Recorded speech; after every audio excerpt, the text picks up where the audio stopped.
Singer, songwriter, poet, and actress Jill Scott burst onto the music scene in a blaze of glory following the release of her double platinum selling debut album, Who Is Jill Scott? Words and Sounds Volume 1 in summer 2000. She found herself awash in Grammy Award nominations, appearing on stage with Aretha Franklin, and opening for Sting on his North American tour. But the sudden onset of success did not go to her head. Jill Heather Scott was born on April 4, 1972, in Philadelphia, Pennsylvania. She grew up an only child in a North Philly neighborhood, raised by her mother and her maternal grandmother. The singing came first. Nothing felt better to me. I'd sing about anything. Like, I had songs for everything. The more my mother took me to see people like Millie Jackson, I saw Gladys Knight and the Pips, I saw Teddy Pendergrass. I loved music. I was a child. I was in jazz clubs, hiding behind her in smoke-filled rooms. I only sang to myself. I never sang in public because I didn't want my life to change. Something told me, if you sing, things are gonna change. So I stopped singing altogether, and I started to write. My 8th grade teacher introduced me to Nikki Giovanni as a poet, and I'd never seen myself on paper like that before. She's had very little formal vocal training, but she spent years listening to artists who inspired her singing style. She credits singers like Sarah Vaughan, Donny Hathaway, Minnie Riperton, and opera star Leontine Price for helping her mold her vocal sound. Sadly, Jill's home life experiences weren't all positive, as she was subjected to the abuse of her stepfather. To cope, she sought escape through writing poetry. After graduating from the Philadelphia High School for Girls, she attended Temple University. It was around this time that Jill had an experience that would change the trajectory of her life. When I was around 19, I had my heart broken really badly, and I didn't know what to do with myself. So I'm writing it out, but nothing was enough. And one night I was reading a poem, and I started to sing. I didn't expect it or anticipate it at all, and I just started to sing, and when I was done, I felt a release. I felt free, and I looked at the audience, and they were changed. While studying to become a high school English teacher, she worked with children, helping them learn how to spell by making up songs. The kids loved it, but her supervising teachers wrote her off as young and idealistic. Frustrated with her studies and a dead-end retail job while at Temple, Jill began to pursue acting. At first, she balked when a friend suggested she should act, but when her first attempts were enjoyable and successful, she quit her job and dropped out of school to take an apprenticeship with a theater company. She ultimately landed the role in the Canadian touring production of the hit Broadway musical Rent. She also worked a number of other jobs to make ends meet during that time of struggle. She revealed some of them, which includes construction, to Jet magazine in 2001. "I was building a theater, digging up dirt, working the drill, lugging cement, all kinds of stuff. I've cleaned plenty of toilets too. I didn't know what I wanted to do, I just knew it couldn't be a 9 to 5, and I knew it had to leave space for me to write, for me to create. I sold lots of clothes working in retail for many years." When she decided to pursue a singing career, Jill contacted producer and DJ Jeff Towns, also known as Jazzy Jeff, from his work with Fresh Prince Will Smith, and recorded a bunch of songs with him. Her real break came after Amir Khalib Thompson, the drummer for The Roots, who is also known as Questlove, heard her at one of her poetry performances. He invited her into the studio with the band, and she wound up co-writing the top 40 hit, You Got Me. The song earned a Grammy Award for Best Rap Performance for The Roots and Erykah Badu in 1999. Jill later collaborated with Will Smith on Millennium and Common on Like Water for Chocolate. Her songs can also be heard on a number of soundtracks, including those for the films Down to Earth, Kingdom Come, In Too Deep, and Wild Wild West. After her debut album dropped, she experienced some notice and chart success with the single A Long Walk, eventually earning a Grammy nomination for Best Female Vocal Performance.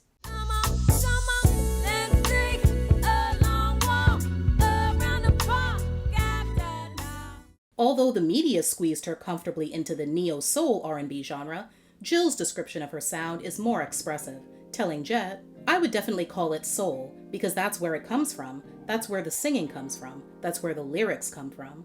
It's a combination of jazz, R&B, country, hip-hop, opera.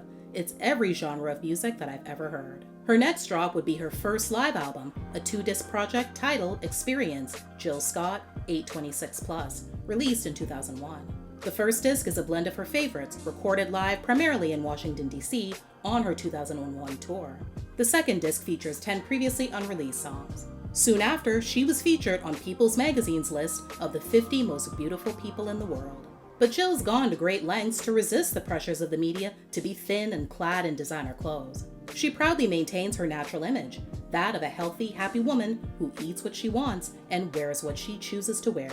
Telling Essence, we live in a society that says you have to be thin, you have to have a certain kind of hair, you have to have these expensive clothes to be considered attractive. Intelligence is third or fourth. My intent has been to show myself completely and not hide behind the masks of fancy clothing, a lot of makeup, lots of jewelry. I don't want to hide behind any of those things. I want to be just who I am.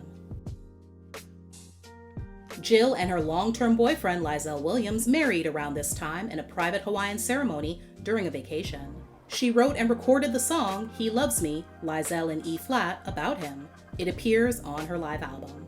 She gushed about him to Jet, saying, "He's a good friend of mine. He's just really, really a good friend of mine. He's the man who I'm gonna spend the rest of my life with.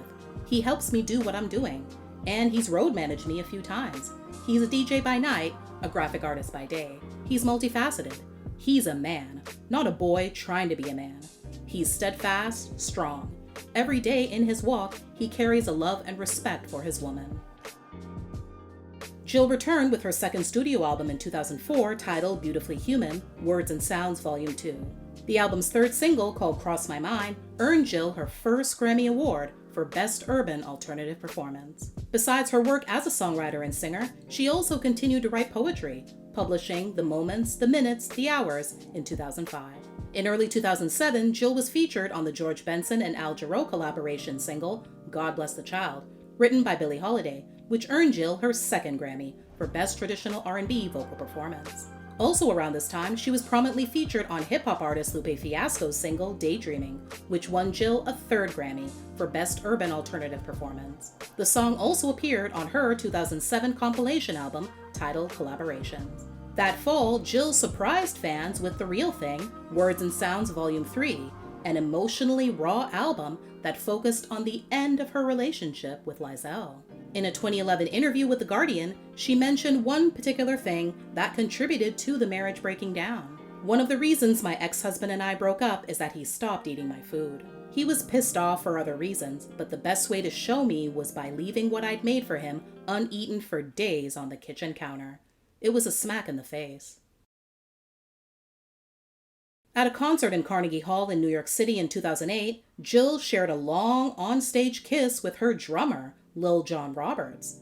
The couple then told the audience that they were engaged. Their son was born the following year.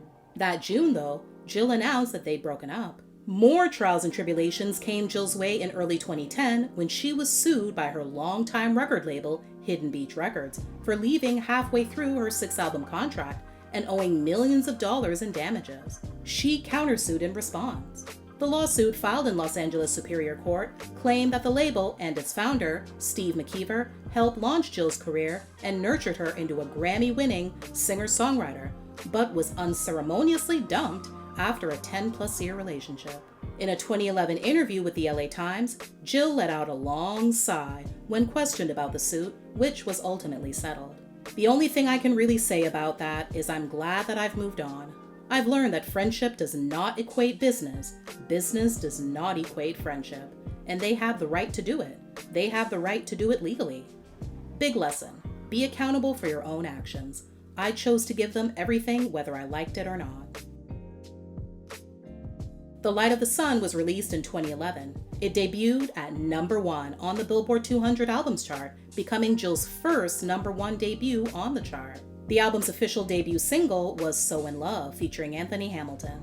It peaked at number 10 on the R&B singles chart and tied a record with Maxwell's Fortunate for spending 14 weeks at number 1 on the Urban Adult Contemporary chart. Just like her 2011 effort, Jill's last studio album to date, 2015's Woman, also debuted at number 1. Over the years, while Jill worked on her music, she also continued to act.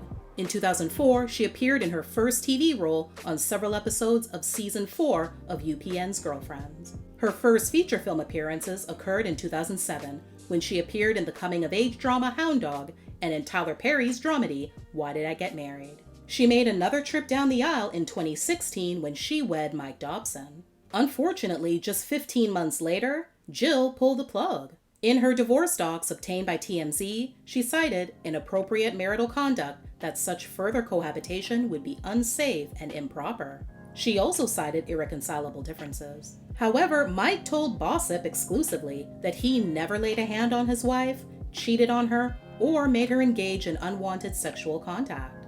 He said he was blindsided by the divorce filing, although he admitted that they agreed to separate, work on their relationship, and keep wearing their wedding rings. She's an evil woman. I'm telling you, it's like what Jill Scott wants, Jill Scott gets. People are in her ear, and if someone comes in to challenge the dumb shit, they made me be the bad guy, and that got me out of there. She's got issues. There's no men in that family. There's only women. And when a man comes in, it's like a challenge. She's made other men look bad, but I'm not the one. I said to her, you've met your match. She likes to have men that she can control. You're not gonna control me. What's right is right, and what's wrong is wrong. She likes to emasculate men. That's her problem. I told her, she's from Philly, but I'm from New York. And if you want to try to disgrace me, try to slander me, I can fight dirty. According to the docs, at the time of filing, the former couple were living in separate homes. Jill also said they had a prenup and that she wanted it enforced. Mike countersued Jill, alleging that she coerced him into signing a bad prenup and bullied and intimidated him throughout the relationship.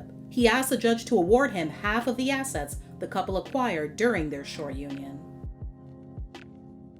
To add even more drama to the equation, on the same day Jill filed for divorce, she also got a restraining order against her soon-to-be ex. Under the order, neither spouse could threaten, harass, or stalk the other, nor trash talk the other in front of their kids. The couple could not destroy or hide files on their hard drives or computers, or hide assets from the marriage.